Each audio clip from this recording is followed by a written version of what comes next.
to the next speaker, Rahul Shah.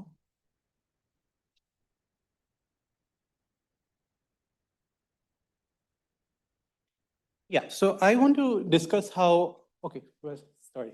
So I want to discuss how AI and machine learning can enable model-independent cosmological analysis. So an important problem is to reconstruct cosmological quantities without assuming any cosmological model. And machine learning is a very powerful non-parametric tool for this purpose. However, before we use this, we need to validate what it learns before trusting its predictions for cosmological inference.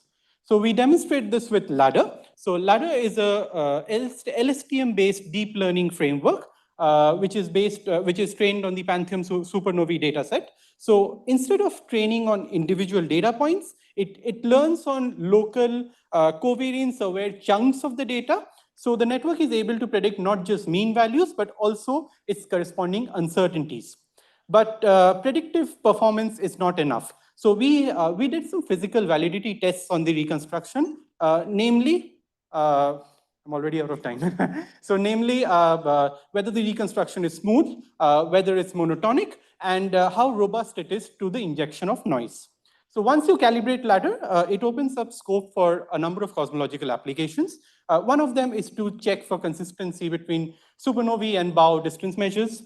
Another is to calibrate high redshift data sets for cosmology, such as gamma ray bursts.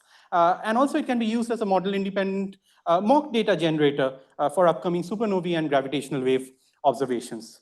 So in cosmology, assumptions are made explicitly in the form of models, likelihoods, priors, etc.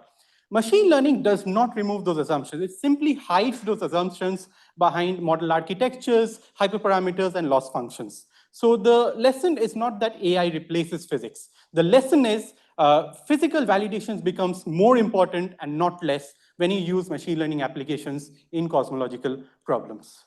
So Ladder is open source and publicly available, so I invite you to explore it. These are my other research interests, and I'd be happy to discuss them at my poster. Thank you. So much. Yeah.